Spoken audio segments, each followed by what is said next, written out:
Morning. If you are caring for a loved one with Alzheimer's, dementia, or anything in between, please know my heart is with you.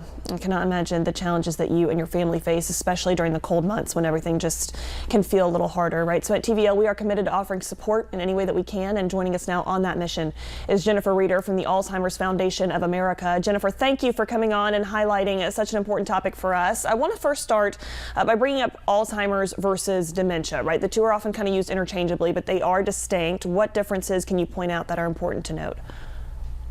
Well, Alzheimer's disease is actually a type of dementia-related illness, and it is the most common type of dementia-related illness. About 60 to 80% of individuals who have a dementia-related illness have Alzheimer's disease. So there are other types of dementia-related illnesses as well, such as Lewy body dementia, frontotemporal degeneration, as well as vascular dementia too, and others. Okay, and with these two, with these dementia-related diseases, of course, we do know that a big symptom, forgetting things, wandering around, right? I think sometimes even getting particularly agitated at times. Can you kind of break down the science behind this? What is happening to the brain when people are dealing with this disease? Sure. So with Alzheimer's disease, typically affects the hippocampus, which is responsible for memory and learning skills. So this is why people will typically experience memory loss as the first presenting symptom.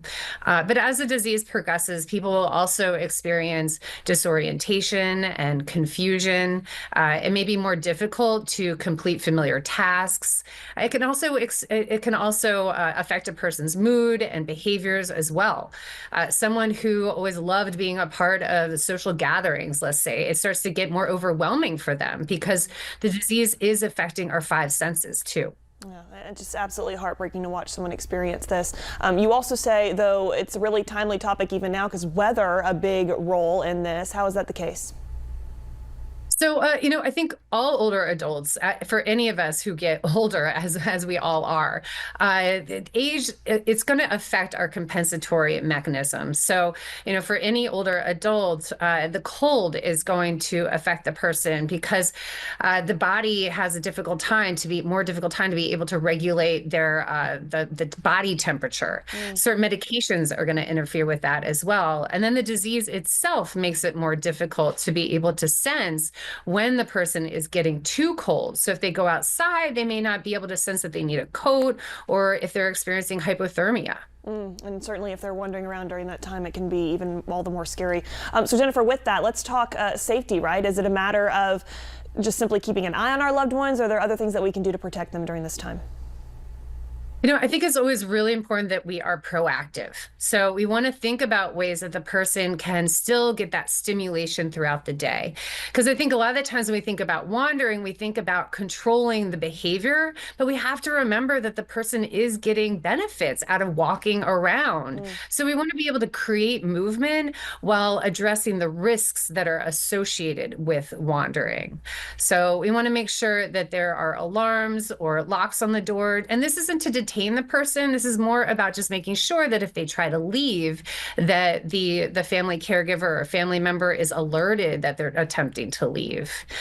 And then we also want to create those opportunities for the person to move about in the home, different activities that they can engage in, and even just, contributing to household tasks. Everybody needs that sense of purpose in their lives. Yeah, I think autonomy is such a big factor in all of this. And of course, we want to respect that even for people who are starting to lose that memory.